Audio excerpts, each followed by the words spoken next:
સંધાન. All Gujarat Integrated Classroom. સેટેલાઇટના માધ્યમથી જોડતી કડી એટલે સંધાન. Hello everyone. Myself is Dr. Rupal Shah. I'm Assistant Professor in Department of Statistics, the MS University of Baroda, Vadodara. In the today's session, we are going to discuss on the topic testing of hypothesis. This is the outline of the topics to be covered in the today's discussion or session. Basically, in the branch of statistics, we have two main branch. One is descriptive statistics, another is inferential statistics. The statistician basically collects the data, analyzes the data, and draws the conclusion from the data. So the first and the foremost role of a statistician is to summarize the data using diagrams, graphs, and some summary measures like mean, median, or measures of dispersion, central tendency, etc. Such summary measures are usually termed as descriptive statistics.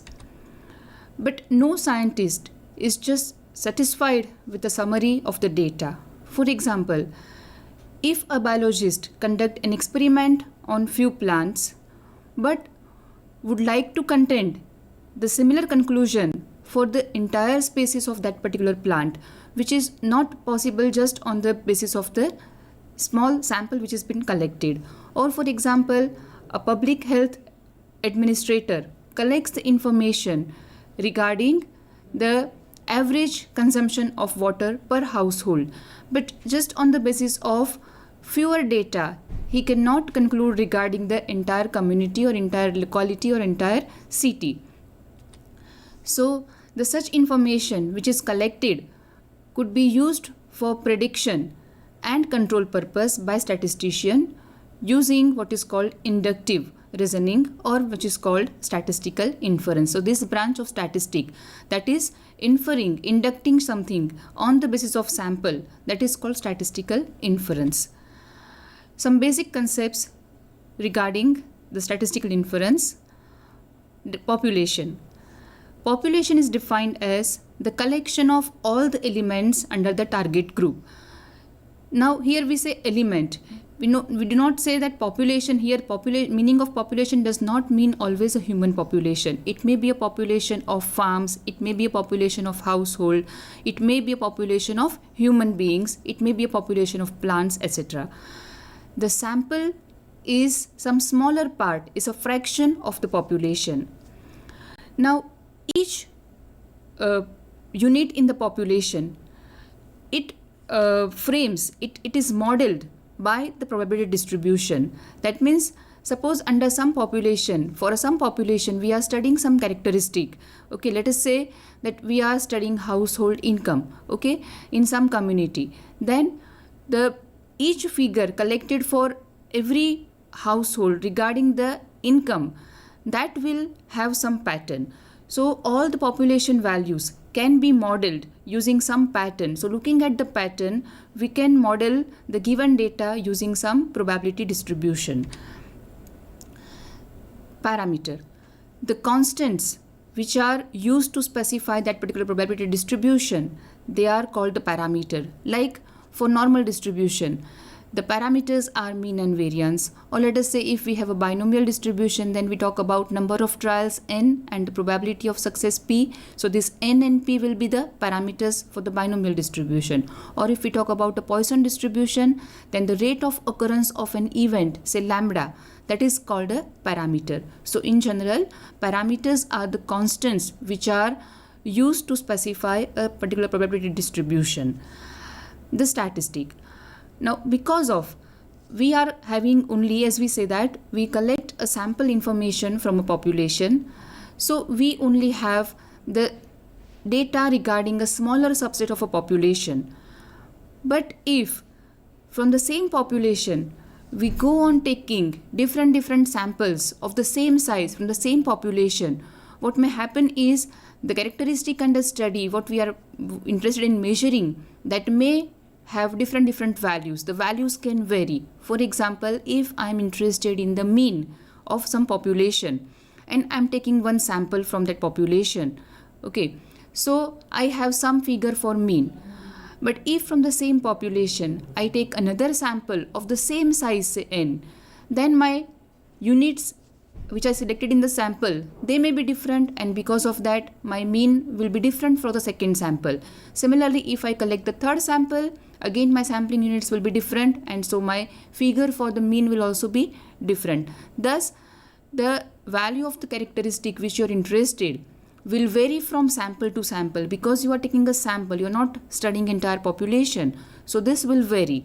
And so we have the set of sample values, and for the sample values, if hypothetically we take different samples, say k number of samples from the same population of the same size, then our values may vary.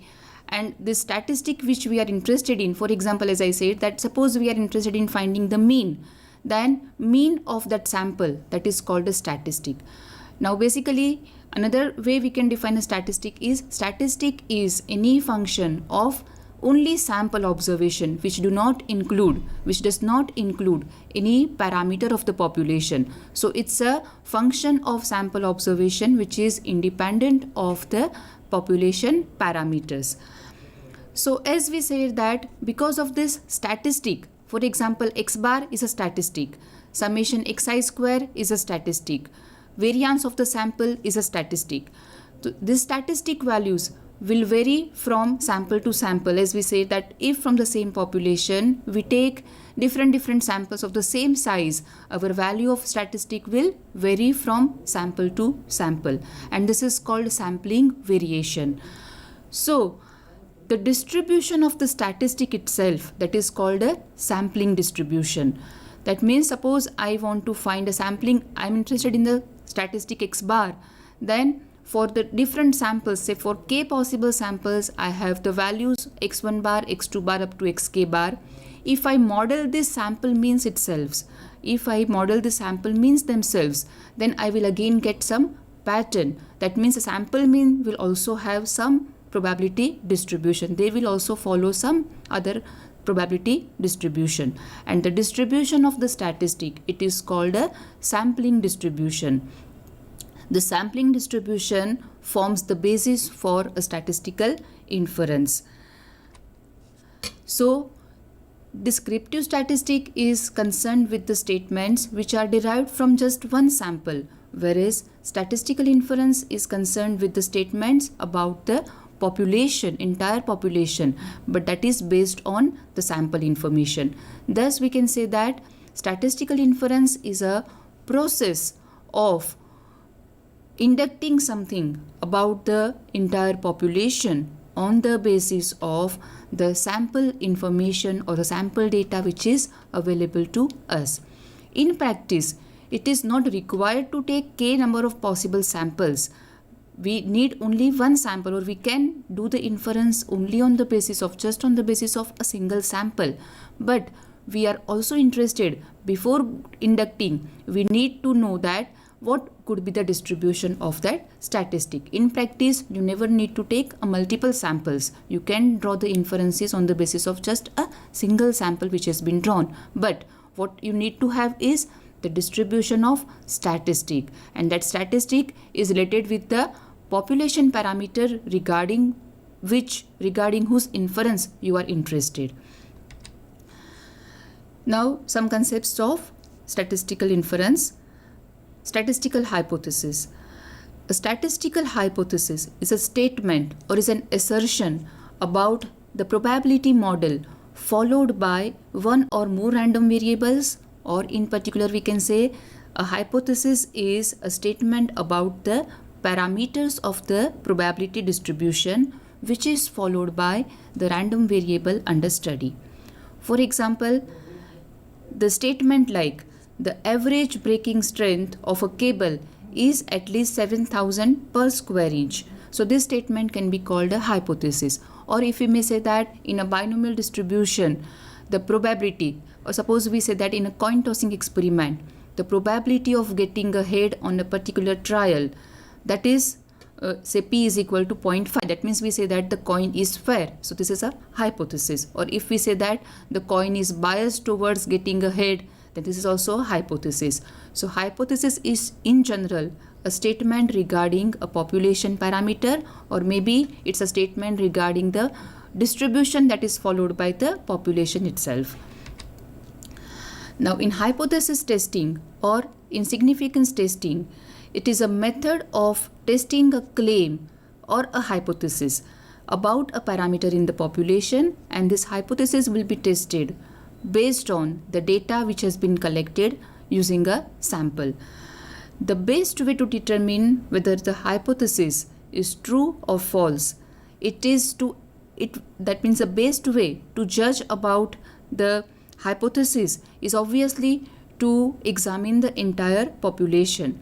But most often the population happens to be very large, and so enumerating the entire population requires resources in terms of money, labor and manpower, and which is normally a limitation. So usually we have to rely on the sample data. So if sample data are not consistent with the statistical hypothesis, the claim which we are doing in the hypothesis, if the sample data does not confirm with that statement or hypothesis, then the hypothesis would be rejected. In statistical hypothesis testing, we always have a pair of hypotheses. So the one is called null hypothesis and the other one is called the alternative hypothesis.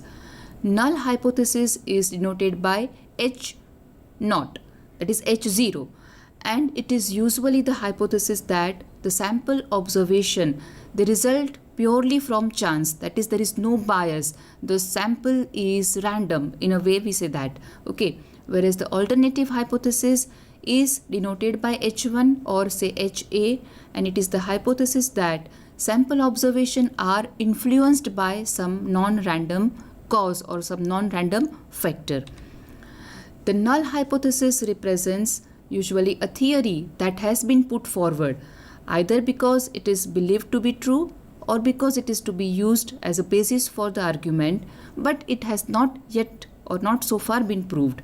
For example, if we are conducting an experiment or if we are developing a new drug, then the researcher may say that the researcher wants to prove that the new drug is more effective as compared to the existing one. But then he will put the claim that under H0, the researcher will put the claim that the new drug is not effective or it is not better than the existing one. So H0 will be usually a no difference kind of hypothesis. So it is the hypothesis of the form there is no difference between the two drugs on an average. Now keep in mind that the only reason we are testing the null hypothesis is because of that we think that it is wrong. That means usually under the null hypothesis we put a statement which we intend to reject. That is, usually we put the null hypothesis, we frame the null hypothesis so that we are more intended to reject or we have more chances of rejection of that H0. That means whatever claim we want to do, whatever we want to prove, that we put in H1 and whatever we want to disprove, that we put under H0. So in clinical trial experiment again, we may write the alternative hypothesis as that the new drug is better or more effective than the current or the existing one on an average. The pair of null and alternative hypothesis, they will divide the parameter space into two mutually exclusive and exhaustive subset or subspaces called omega 0 and omega 1. So just to recall that parameter space is the set of all possible values that a parameter can assume. For example, if we are talking about a binomial distribution and we are interested in doing inference about the parameter P, probability of success, then as we know, P being a probability of success, it will take the values between interval 0 and 1. So value of P that will lie between closed interval 0, 1, that is omega, the sample space. Omega is a sample space. Now suppose you say that the probability of success, suppose you say H naught, null hypothesis is the coin is fair or probability of success is 0.5, then omega naught, omega 0, that is a parameter space under null hypothesis, so that will consist of only a value 1 by 2, whereas the space omega 1, the space omega 1 is a parameter space under the alternative hypothesis, so it will consist of all the other values, all the remaining values of P, that means closed interval 0 to open interval 1 by 2 and open interval 1 by 2 to closed interval 1. So that way we can partition the parameter space omega into two non-overlapping and exhaustive regions or subsets called omega 0 and omega 1.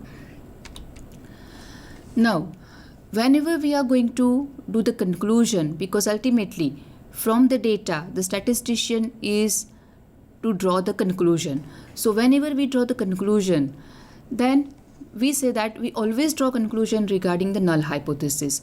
So null hypothesis can be rejected or it cannot be rejected.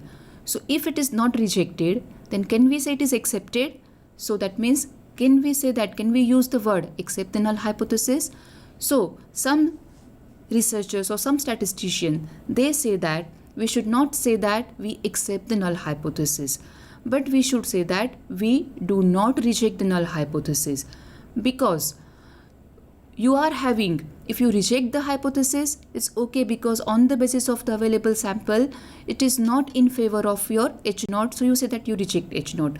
But when you say that your sample does not favor H1 or it is favoring H naught, but because of it is only a one sample, it is only a single sample which you are having, so what rather we should say is that we do not have, or the sample do not give, the sample does not give enough evidence to reject the null hypothesis. That is why we do not accept it, but rather we say that we do not reject the null hypothesis.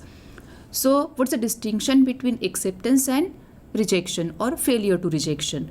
So acceptance implies that the null hypothesis is true.